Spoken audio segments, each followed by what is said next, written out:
Here's an interview with the great Sean McVay, our head coach. So he talks about how he didn't go to the combine this year because right around that time the war in Ukraine broke out, and his wife, the beautiful Veronica Cohn, who he just married, is Ukrainian. So they were going through a lot as a family.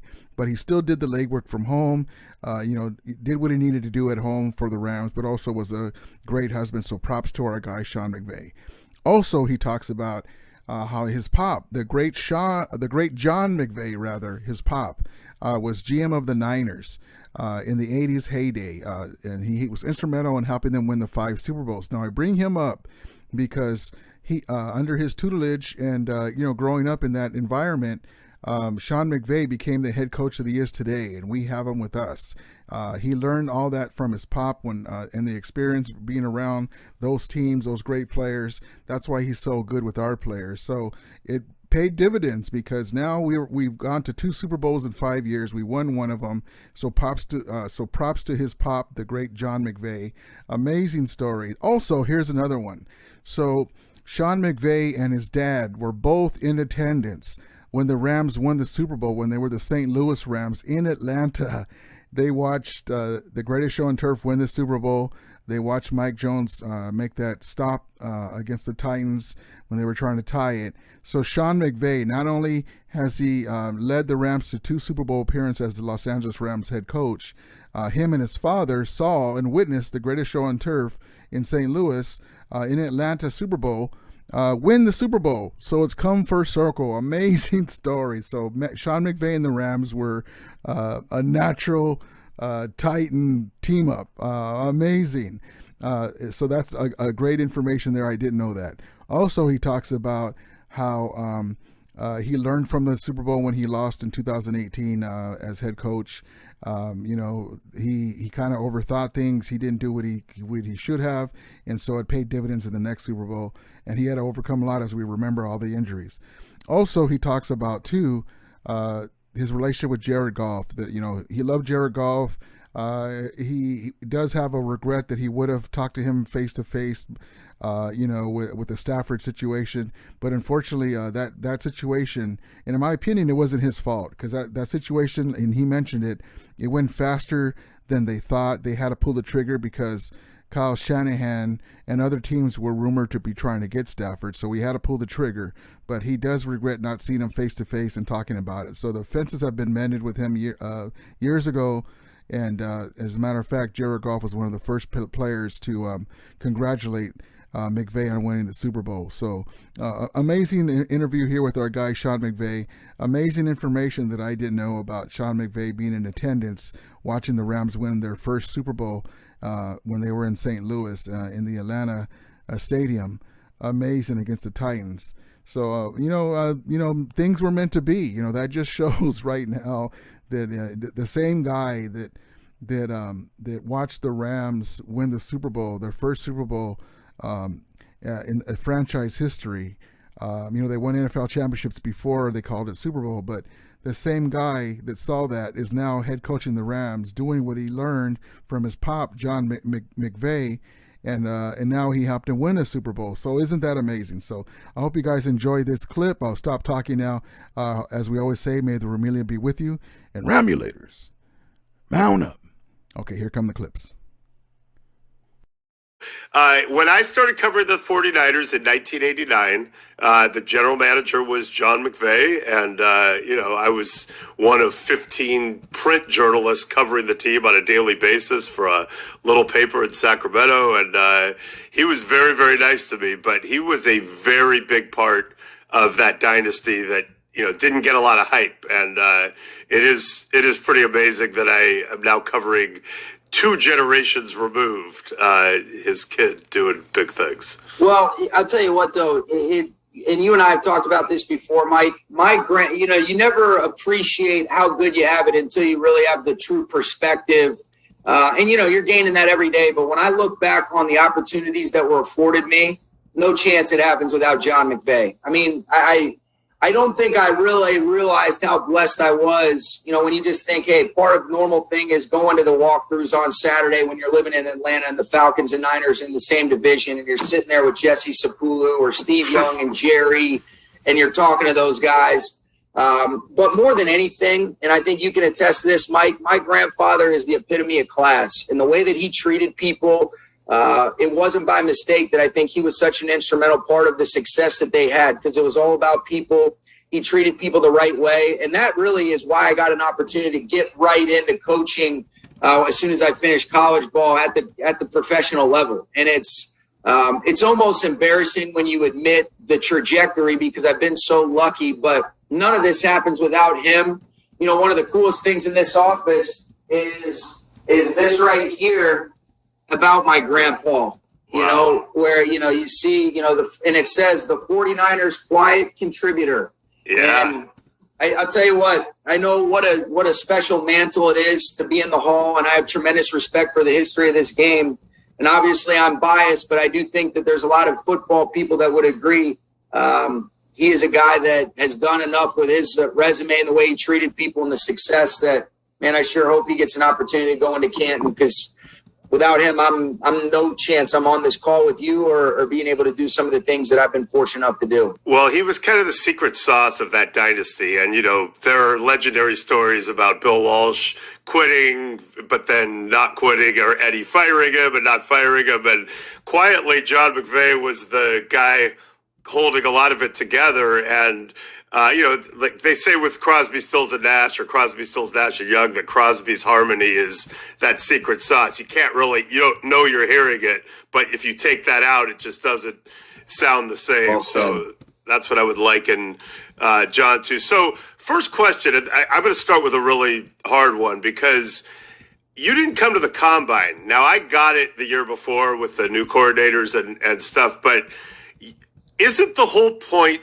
of winning the Super Bowl going to Indy and getting to gloat for a week while all your peers come up to you and give you love publicly? Like, that, isn't that the whole reason you do this? Yeah, you know, it is, and it would be a fun part of it, really, you know, I guess this really isn't between us, because a lot of people will hear this, but the main reason that I didn't go is the efficiency of the time, but also that coincided with everything that had just gone on with Ukraine. And I just felt like I could get a lot of stuff done at home, and wanted to be with Veronica. And she's been so strong and so tough throughout this, Mike. But with her family being there, something about just getting and going to Indy and studying collegiate players, when you can have the ability to do a lot of these things from home and still be with her, you know, was more important to me. And I don't think there'd be anybody that wouldn't understand that. I just didn't want to make it public, even though this kind of will. Yeah. Sure. Has your life changed? I mean, you've been to a Super Bowl. You won the Super Bowl. Do you think about it a lot? Has it changed your life? I think what's changed is some of the opportunities afforded and maybe the outside in narrative, Mike, but not a lot's changed inside, except for the appreciation for the all-time people. You know, I've heard it said before, you want to surround yourself with all-time friends, not just the good time friends. And I do think that in a short amount of time, you've gained a lot of perspective with, you know, a lot of good, and then some adverse moments that really reveal the people that you want to be surrounded with. The relationships you develop and the character you have are really the only things that last over time. And so I'm certainly grateful for a lot of the blessings that come with it, you know, whether that be opportunities that are afforded and, you know, different things. But I also think you don't want to be naive to the fact that it still is football. You want to be the best person that you can be in terms of how you lead, how you motivate, and how you help these players reach their highest potential, working with people that you love and care about. And I think more than anything, Mike, and this was before we won the Super Bowl, you know, there's a real purpose in what you do. And sometimes when I've gotten away from those things, or when I look back and I'm not proud of the way that I led or handled certain situations that inevitably come across your desk as a head coach. But when you're reminded it's about something else, you know, other than yourself, the people you love and care about, that's when you have the most peace and stillness. And I don't think it's by coincidence that we were able to do what we did. And that was certainly a part of it, and I was a small part of that. I know how hard you are on yourself, and you had a previous Super Bowl experience.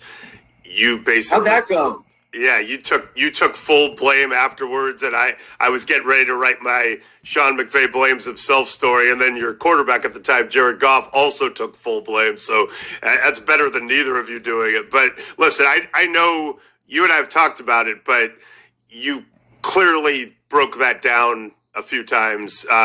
Did it change how you approached it the second time around? Did you do anything differently because of the first time? I think, what happened is it changed the way you approach just coaching in general as it relates to just preparing for games, making sure that you have more versatility.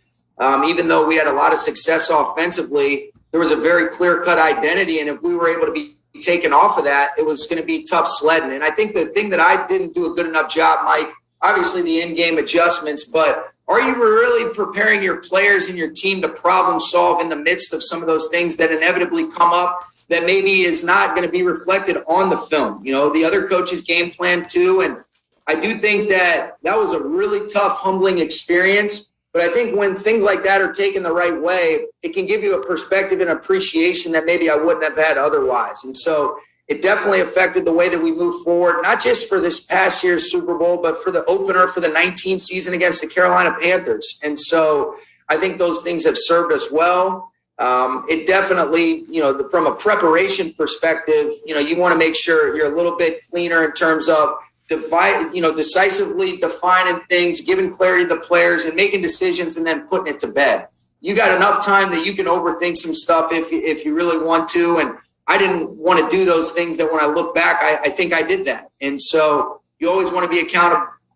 I think I did overthink things going into the Patriots game. You're tweaking stuff to where it doesn't provide the clarity that the players need to go in with a quieted mind. And really it was unnecessary stuff. And so having a better clear-cut process, rhythm and routine leading up to it for those couple weeks, I think was better. But ultimately, it all comes back to, the players made the plays in the most important times. I mean, some of those plays that I called were not great play calls, but the players made them come to life. I don't know if Cooper Kupp, Matthew Stafford timing up that jet sweep. That wasn't a great look. Von Bell's in a perfect position. He's unblocked at the point of attack.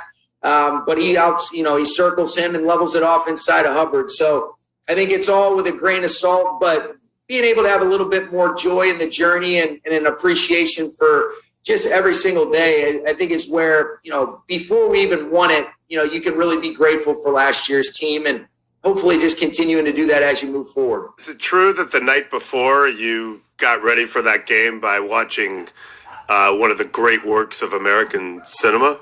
I did. I had to watch it because when we checked in, and I hear this voice that sounded like, there you go. I heard about this movie with Kurt Warner. I talked to him leading up to the game, and they had it playing for the families, kind of in the the courtyard, if you will. And I was looking at it outside my back window of my room, and figured, hey, this might be a good way to just get some good vibes going. Put it on. I didn't finish the whole thing, but I slept like a baby and was fresh as a daisy for the game the next day. And then I finished it about a week later.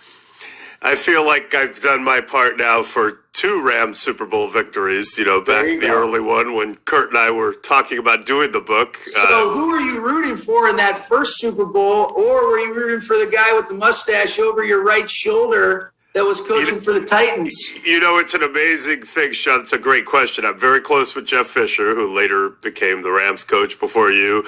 That Titans team was amazing. They beat the Jags 3 times, including in the AFC Championship game on the road. And the Rams had the greatest show on turf. Well, Kurt and I had been talking about doing a book project. So, of course, I don't root the way I do. Like, if it's Cal, I'm crazy. But, like, NFL, I just always, man. Let's just call but like NFL's like, oh, I hope my friend does well. Like, I'm so happy for my friend, Sure. But it's not like fan. But in that game, there was money on the line, right? So, my self-interest was, man, if Kurt Warner does something big in this game and they win, that would be good for business. Rick Tellender, the legendary Sports Illustrated writer, is kind of like my mentor at the time and just a hilarious human. Was one of the few people who knew what was going on. And this is before texting and everything. So in the press box, he got up to, get some coffee or something. And he walked by and he left a piece of paper on my press box seat. And it just said cross equals $, like right in the fourth quarter when it was tense, because Kurt is very Christian and he knew. And so it was like, that basically was me. Cross equals $. And, it only came down to the half-yard line that You know what's amazing about that, Mike? And I don't know if I've told you this or not. We talked about my grandpa earlier on. He gave me for my birthday, because my birthday is January 24th. And so kind of runs around whenever the Super Bowl is, even though it's kind of fluctuated early February and February 13th this past year. But I got 2 tickets to that game, which was in Atlanta where I live. Right. And my dad and I went to that game. There was, it was ice storms and stuff. And I was at the game watching Mike Jones make an unbelievable play on Dyson. But, I was a huge Steve McNair fan, the ability to create off schedule. I love Javon Curse because that coincided with his rookie year, and Eddie George.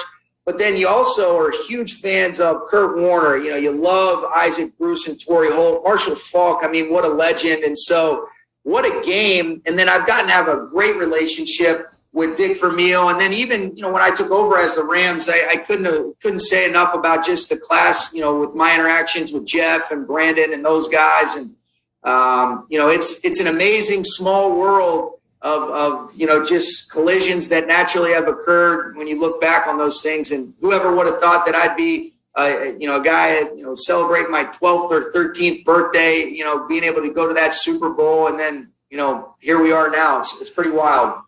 Well, I always brag about how I might be the only person who was at the play and the Cal, and the Music City Miracle and later the Minnesota Miracle. You were at both Rams Super Bowl victories. Who knew? You were in the house both times. Yes, I was. Let's talk about the game before the Super Bowl. So you and Kyle Shanahan go way back. You worked for him in Washington. I have talked about both of you and how really, really good at this you both are, with very different styles, and you're both very competitive, and you understand what you're facing when you face each other, and obviously players determine a lot of it, but you both went after Stafford. I know you guys have talked about that. You ended up getting him. They saved their season in your house at the end of the year and dramatically win. That was 6 in a row for Kyle, and I just know you, and I know how your head must have been exploding. Are you able to separate out as you prepare for games like the NFC Championship game, the whole, God, Kyle's gotten me a few times in a row, and what our team needs to do in this context? No question you are. As a competitor, any loss just chaps you to no end. But I think one of the things that I think is minimized in this that Mike, I mean, they're a damn good team. It's like, hey, what's going on? Well, first of all, there's been a couple games that they've done a great job. And then there's another couple of those games where it comes down to the wire and it's 2 good teams going at it and we just come out on the short end. And so what I really believe is that we've got tremendous respect for them. They got great coaches, great players. They've always been a good team. And I don't care what their record is. They're always going to be a tough outfit. No matter when you play them in the season, and they do a great job, and they've played really well, and it's been high caliber teams going at it, and we came out on the short end. But what I do believe is that every single game is its own separate entity. And our players believe that. And I think this team, more than any team I've been a part of, and this coaching staff was more present, more in the moment, having the ability to hit the reset button, whether it be good or bad, snap in and snap out. And I thought that was reflected not only in our playoff run, but our ability to say, hey, we jump out to a 17-0 lead against them in week 18. They come storming back. There was a lot of reasons that we didn't finish that game the way we wanted to, whether that be coaches, players, but you also got to give credit where credit's due. They made enough plays to be able to win it. And so we had respect for them, but our guys are great competitors. They had tremendous respect for the Niners, but they expected to try to find a way to get it done. And so did we. Didn't minimize how difficult it was. And holy hell, was it a real challenge. And guys had to make miraculous plays. But I think our guys knew from the Week 18 game that, man, it's a good team. It's a tough team. They found a way. But it's not even like redemption. But if we play our best in that 3.5-hour window, we like our chances without minimizing what a damn good team the Niners are with Kyle Shanahan leading the way. Did you see any of the memes that were going around with you and Kyle and all the silliness? I didn't, other than, no, you know what? During the week leading up to it, I try to shelter myself so people like you and the rest of the media can't hurt my feelings, you know? Right. Good so strategy. Basically, I really don't. You know, I'm on a need-to-know basis. So when you get the media, you know, you're going to get certain questions. So you need to be educated enough on what's going on without having it. If you read it, you feed it. You know, and so I don't want to feed the negative stuff or the good stuff, because if you get relying on it, it's not a healthy way to live.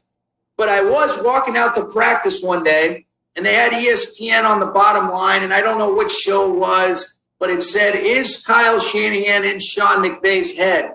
And then one of our local reporters, Gary Klein, asked me that. Who I love Gary, but Gary's got a job to do, and so he said, "Is Kyle in my head?" And he said, no, you got respect for him as a coach, but I thought Kyle answered it beautifully too. You know, our job is to help prepare our team to the best of their ability, make good decisions, and then, you know, let the guys go do their thing on Sundays or whenever it is that we're playing. But yeah, I didn't see the memes, but I heard enough that I can only imagine how sensitive I would have gotten if I had seen them all, Mike. You probably created a couple of those damn things. I did not create them.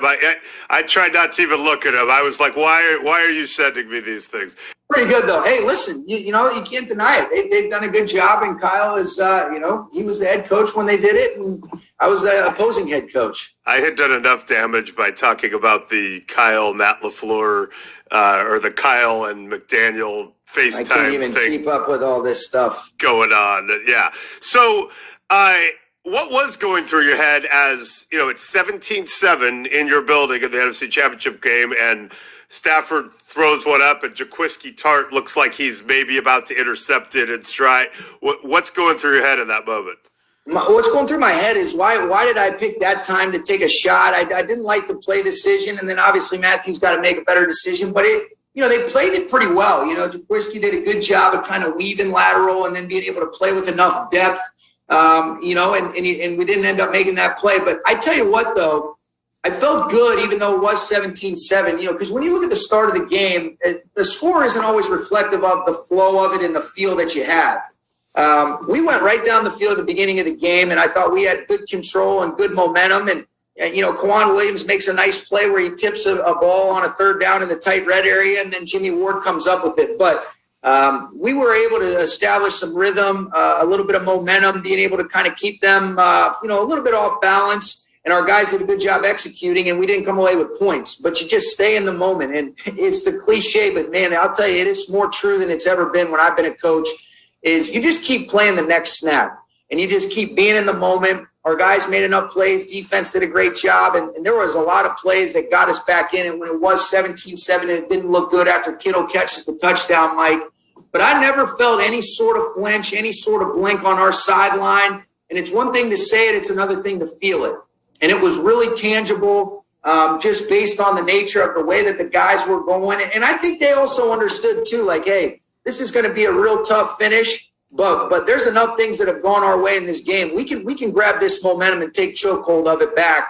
And you got to have a couple breaks along the way. And that was one of those plays. But, you know, I'm not one of those people that lives in the past. I think you just keep it moving. And our guys did a great job of, you know, really demonstrating that and making it come to life, if you will. Well, and, you know, obviously the mental toughness the week before, Tom Brady comes back from 27-3 down at home, and you guys were able to then just go down the field. It's unbelievable. I mean, it was, you know what, it was a great game for the viewers, but I will say very similar to that, there was just such a unique combination of circumstances that they did a great job getting back into it, but I also think it was a lot of unforced errors. Some things were just uncharacteristic. And I think our guys also knew, you know, we got a chance to still be able to win this in spite of everything that hasn't gone our way from the point on, you know, that from the point in time when they started kind of, you know, creating that comeback, if you will. So before the game, I'm sure you loved this. You became a story. It basically was like, hey, Sean McVay's going to go do TV. That was fun.